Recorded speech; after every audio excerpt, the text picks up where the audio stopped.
I've heard God in the strangest of times and in the strangest of places. I have sometimes listened to my little voice and sometimes not. This is a story about a time when I didn't originally listen to my little voice and eventually heard God.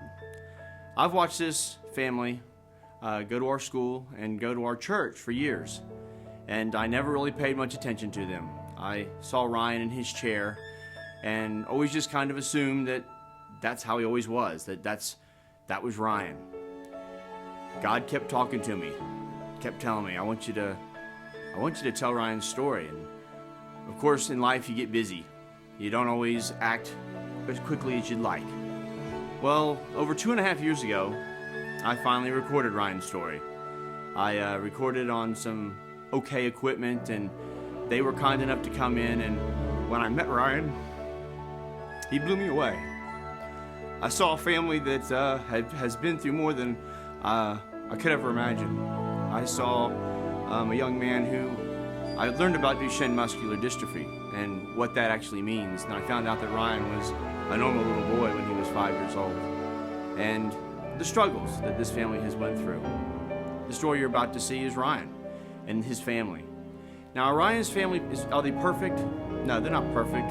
They have challenges. They go through life every day trying to make sure that Ryan's okay. And I realized how powerful God really was.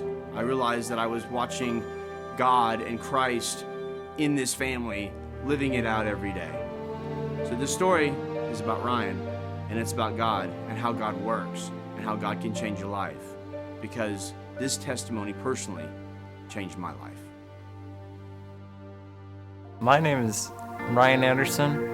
Ever since I've been 9 years old, basically I haven't been able to walk because of this disease I have called Duchenne muscular dystrophy. It basically deteriorates your muscles, and in your DNA there's certain holes in them. When I was growing up, I was a very big Jerry Lewis fan, and so one of the highlights of my life when I was young was watching the Muscular Dystrophy telethon that was always on Labor Day. I didn't know it then, but I figured out later that's how God was preparing me in God's subtle way, just the honor of being Ryan's father. And the reason I say that is because he teaches me about courage every day, true courage to just go through life no matter what and face the challenges that he faces, and he does it with such a good attitude. I remember at 5 being when I was diagnosed with it, because I was kind of, I still was able to walk and run, but I was still couldn't run as fast as the other kids. I kind of, I had to basically crawl up the stairs to get up the stairs. He used to not really keep up with the other kids, but I didn't realize that Ryan, I just thought he was slow. I thought he had flat feet or something. I really had no clue that he had muscular dystrophy or anything that was a so-called, what they called a terminal illness. Shortly after that, that's when I kind of was in a wheelchair, about when I was 9. Then when you find out he's got muscular dystrophy and you read what it's all about, what 99.9% happens to these boys with muscular dystrophy. And I remember going to the library, sitting down with Ryan and reading all about Duchenne muscular dystrophy one day.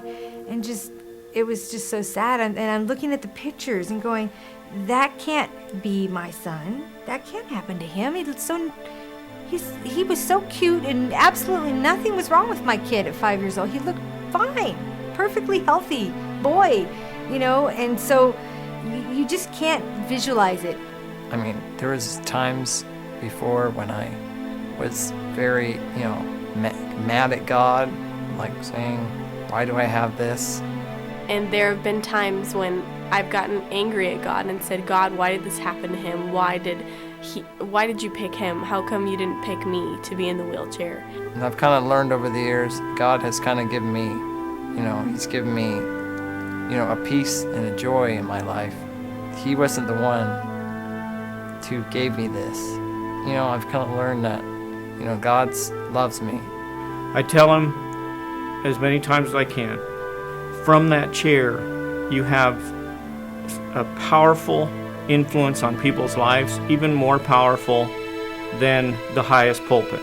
And what I try to, convey to him, and you can go into a public place and you can smile and be happy, concerned and genuinely interested in other people, and they can see that with all these things that you have to deal with, you still live a positive life, then it says to them that, you know what, my situation's not that bad, and I can do all things through Christ who strengthens me. God has a purpose for everything, and that's why Romans 8:28 comes to mind, and that's my favorite verse.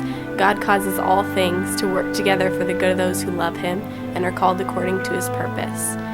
And it helped me realize that God was saying, you're affecting everyone's life just because you're going through your struggle about being in a wheelchair. And his whole thing for me is to show that to other people as a testimony. He can't move. He needs to itch. Mom, I need you to raise my hand. I need you to, he can't even put his hand on his joystick now. So as he loses muscle strength, so he's here, Mom, I need you to put my hand on my joystick. So once it's here, it's not moving, Every morning I have a caregiver that comes, and he has to, basically, I can't really do anything. Like, I have to get carried into everything. All the stuff you do, you can just walk over to it, walk into the bathroom, but my caregiver, he has to help me with all that stuff. I have to help him brush his teeth, brush his hair, help him get his arm up so that he can itch his nose, something simple like that, and people don't think about that. There are some families that when they get a kid that, is in a wheelchair and disabled, sometimes the dad leaves and, all that stuff. Like, lots of families that happens to. I'm so glad that they stuck with me, and, they didn't care that I had disability. They still loved me just as much. And I think about this so often, and we've been married 18 years, so going on 19. So she was, exactly designed by God to be, my wife and the mother of my kids. I mean, I totally believe that, and the way that it's worked out, she has all the attributes that would make her be able to thrive in the situation that she's in. And it's really difficult, but I think she's the only person, that could do it, in our set of circumstances. I'm so blessed to have this man. I mean, he really grounds me, because I don't know what I would do without him. And he's like the other half, that just keeps me, puts me, so that I can take care of the Ryan and Shannon and be the mom that I need to be. My life would not be the same without having Ryan as my brother. I have learned so much from him, just living in the same house with him and watching him day by day. And a lot of times, a lot of people, they take what they have for granted. Maybe their legs, where, your legs, you're like, oh, my legs hurt. But, for me, I could take hurting legs and be able to walk and not be able to walk. And, we a lot of us, take life for granted, my favorite thing about Ryan is definitely his sense of humor. He's very funny at home, and then he smiles and laughs. So while he's on his bed and he can't move, he's happy. He's happy. He's still happy. I want what he has. You may be going through struggles. I may have a disability on the outside, but everyone has disabilities. Mine just shows on the outside. Maybe yours might be the inside, maybe depression or anger or resentment. God can basically get you through all that. Because there are times when it'll all hit you, and we go on day to day just kind of living with it, and we just know that that's just the way it is. But then there are days when we'll think about it and it'll just hit us, and we'll realize what we really are going through. God's always been with us all along our road, and He's helped Ryan a lot. And God, I really believe that Ryan is here to help other people. God just kind of calms you down and says, I've got everything worked out, and I know that Ryan's healing is coming soon, and that, even if it's not physical healing, I know that Ryan on the inside is completely healed spiritually. There's big things out there. You got to think big, and it's just like you can have a great impact for the kingdom just going out and smiling, confessing your faith, and just being out there and be happy, joyous, and free in that chair. You just don't know the effect it could have. He's going to take something bad and turn it into good, and I think that's what he's doing in my life. He's trying to take this, use it as a way to help other people. God basically, He loves us all, so that's pretty much all I got on that. After seeing this testimony, I was touched in a very deep place. I couldn't shake my little voice. As soon as it was done, I shed some tears within this testimony. But after Ryan left, I wept. And just in just the power of God and how He moved in my heart, I heard lyrics. And I called the lyrics Ryan's song, "Don't Feel Sorry for Me." And I didn't know how to get this song out. I didn't have anyone that I really knew that would spend time with me to do a song. So I resorted to a music library that the church owns and found a track. And that track I matched lyrics to, and I liked it. I thought that it was okay. And so I sang it. And then I felt my heart led to a very special guy named Ben. And Ben was nice enough to listen to my singing, and was kind enough. He's one of the lead singers for our youth band. He was kind enough to say, "Hey, I can sing that. I'd like to sing that for Ryan." Ryan was one of Ben's closest friends. So Ben took mercy on me, and he sang the song, and he did a nice job. He sang it for me. And what happened was God began to move, because we did that with Ben, and Ben's a perfectionist and a musician, and he really wasn't happy with the way it was cut, how it all sounded. And God presented another gentleman named Antonio Lambright, who is a music recorder. And so Antonio said, "I can help you with that." And again, Ben was kind enough to come back in and re-record. And so this next video is really just the kindness of Benjamin, of Antonio, of our sound engineer, Jonathan Miller, all coming together. We had Neil, who played keyboards, and then little Antonio Jr. plays the drums.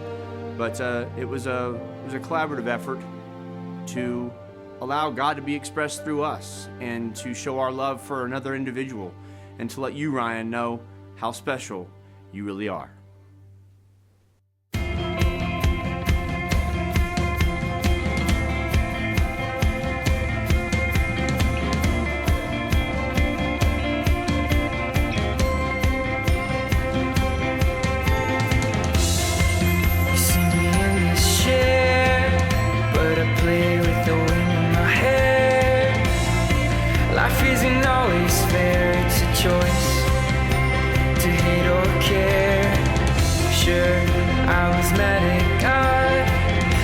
Understanding this path I tried, but then He sent His Son to me, and in this chair I was set free. Don't look down on me, don't feel sorry for me. Sure, with you I like to switch. Life's kinda hard when you can't scratch an itch. We all got problems, mine's outside. You've got yours, just let Jesus inside. I'm so tired of excuses I hear. I can is always based in fear. Stop being blinded by your foolish pride. Without Him, there's no place to hide. Don't look down on me. Don't feel sorry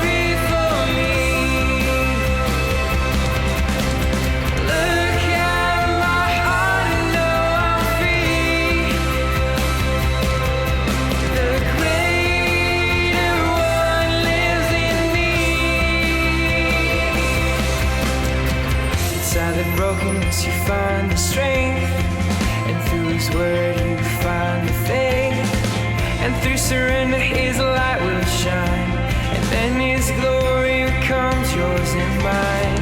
Life is a miracle, live it each day. Walk with Him and He'll show you the way.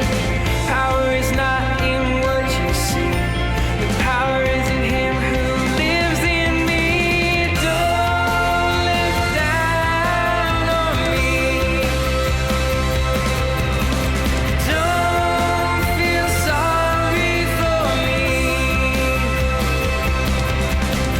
Look at my heart and know I'm free. The greater one lives in me. Don't look down on me, don't feel sorry for me. Look at my heart and know I'm free. The greater one lives in me.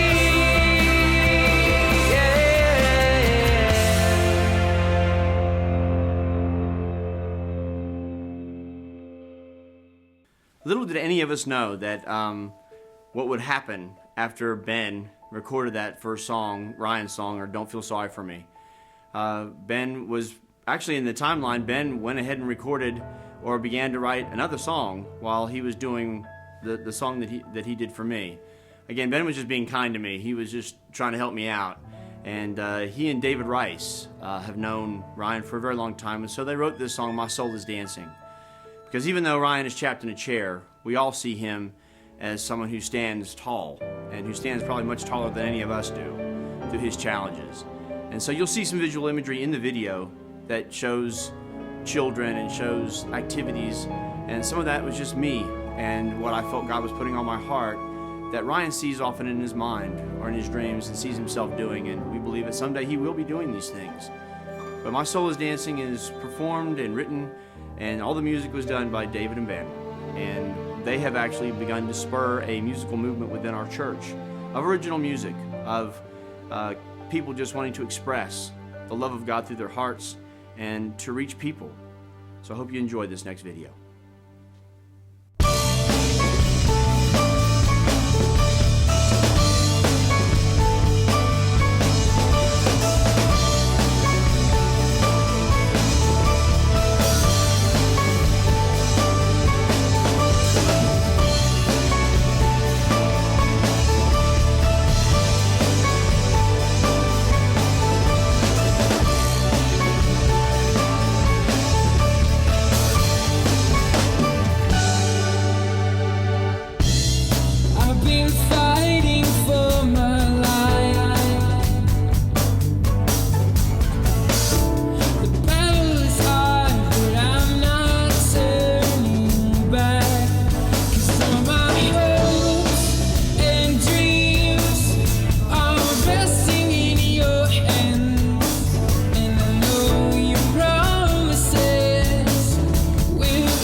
I hope you're inspired by this testimony and these music videos as much as I was.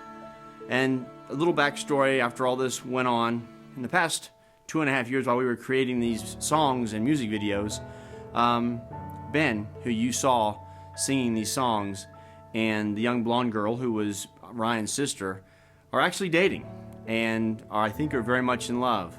And when you look at things and you see God's hand in things, you begin to see how this was all meant to be.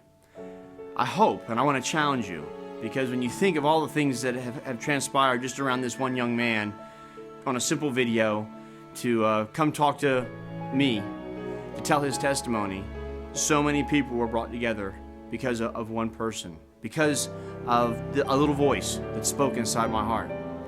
I know that God often speaks inside your heart. I know that we often negate our little voice. We ignore it when we hear give $1 to that person, or we see somebody in a wheelchair. We don't always see God, but I can assure you that God is there. God is trying desperately to talk to your heart, so soften your heart and listen. That little voice inside your head, that little thing that says to do a good thing for somebody else even though you're not going to get anything back from it, that's God. One thing is for sure that I think you've seen in this testimony and in this story. God is talking. The question is, are you listening?